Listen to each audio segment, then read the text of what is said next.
everyone, Big Pauly back for a brand new Star Trek movie review. Yes, today we are watching Star Trek V, The Final Frontier, and this is where the odd number films go a bit limp. Yes, anyway, let's head out to the Final Frontier and see if we can find God.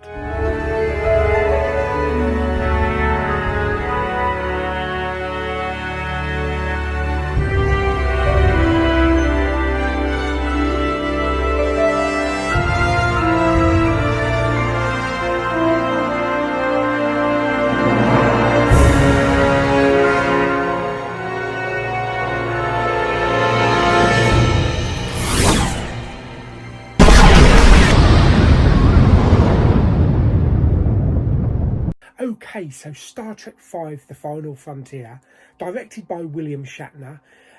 This film is more of a spiritual film, more of a religious film, and I think that's probably why it didn't connect with some audiences. Actually, I remember when this film came out in cinemas, I was actually quite excited to see the new Star Trek film, you know, having had a whale of a time on Star Trek 4. And I remember Mum saying we're going to see Star Trek V and then we're going to search for cod.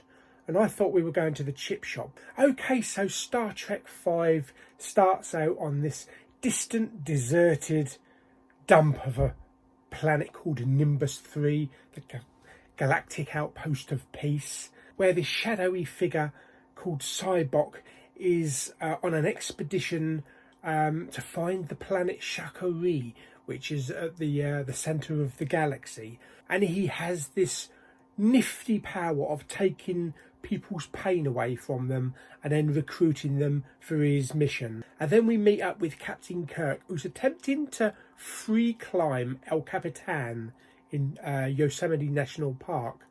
I believe the bloke in Free Solo actually did it before Kirk. And then we have a lovely little sing-along around a campfire with Kirk, Spock and Bones, all comfy. Even Spock wants to toast some marshmallows and they want to have a lovely little sing-along. And it's all cosy and there's a lot of good dialogue, a lot of funny dialogue, especially from Bones. Later on, Cybok and his merry men take control of the Enterprise, hold some of the officers prisoner, stick Spock, Bones and Kirk in the brig, and set out on an adventure to find the planet Shakari beyond the Great Barrier. Of course, Star Trek wouldn't be Star Trek without a crazy-ass Klingon out for revenge, and that throws a little sideline. But eventually the ship and crew break through the Great Barrier to the planet Shakari, so they think, and find this huge holographic being down on the planet that they believe is actually God. As it becomes apparent, it's not the God they were looking for. Turns out to be an alien that's been imprisoned on this planet and wants the starship to escape his exile. Okay, so how is Star Trek V? Star Trek V has always been the weakling in the movies. Coming off some really great films, Star Trek 2, 3 and 4, we have a bit of a nosedive, yes. I don't know if it's to do with William Shatner in the directing chair. Everything is directed okay. A lot of the time is the writing. It all sounds like a grand adventure, you know, going beyond the barrier to the centre of the galaxy to find God. Sounds very adventurous and Star Trek. But a lot of the writing is not done well. And some of the characters, you don't get to know them. They seem a bit empty and are just there to fill the camera angle up. There are a few really good scenes in the film though, such as the opening campfire scene. And there's also a really touching scene near the end, before they approach the barrier, where Cybok gets into people's heads and tries to show them their pain. And the whole scenes with Bones and his dad and Spock being born is quite touching. Of course, unbeknownst to the whole of the crew, it turns out that Cybok is actually Spock's half-brother. I had no idea that Spock actually had a half-brother.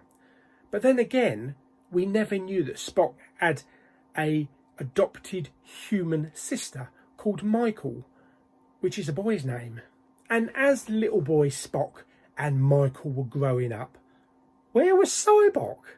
So how was the acting? The acting was on point, pretty good for the most part.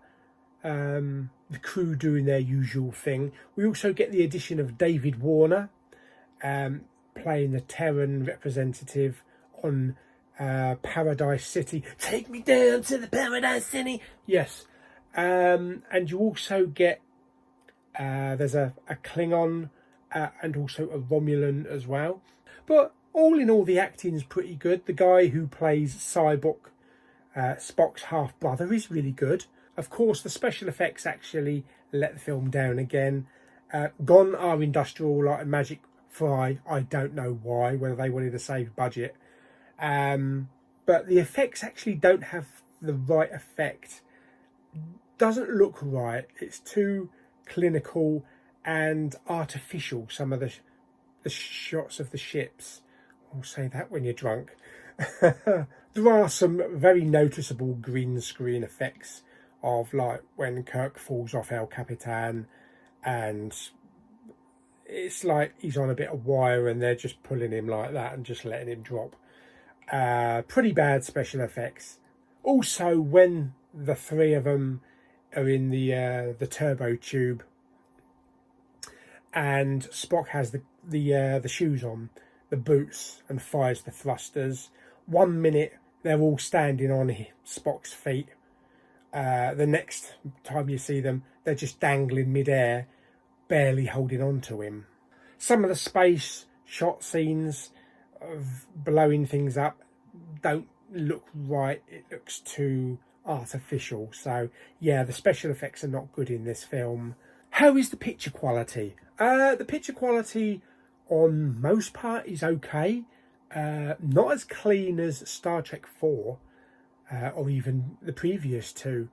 There is a grain layer evident, but also when on the special effects there's lots of flashing, flickering and jumbling and that kind of effect, which kind of puts it off. But the picture definitely could have been better. The sound is good.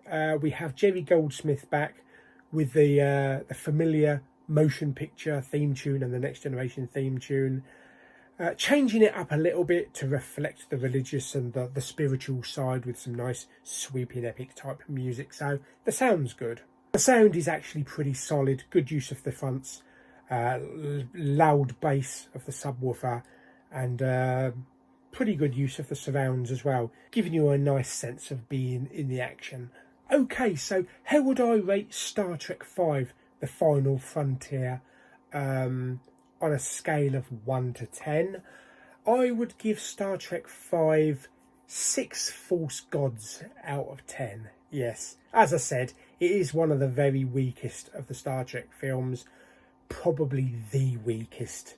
But there are some entertaining scenes and some funny dialogue, which makes it a worthwhile watch. So I hope you enjoyed my review of Star Trek V, The Final Frontier. Our next film will be the last of the current crew, The Undiscovered Country. And we're back on an even number, so we're back on the really good films. So there's lots to talk about with that one. But I hope you enjoyed the video. Like it by giving it some thumbs up. Don't forget to subscribe, comment and share. Do you like Star Trek V? Do you not like Star Trek V? What do you hate about Star Trek V? What do you really enjoy about Star Trek V? And I shall see you on the next video. And as always, roll, roll, roll your boat gently down the stream. Merrily, merrily, merrily, merrily, life is but a dream. Roll, roll.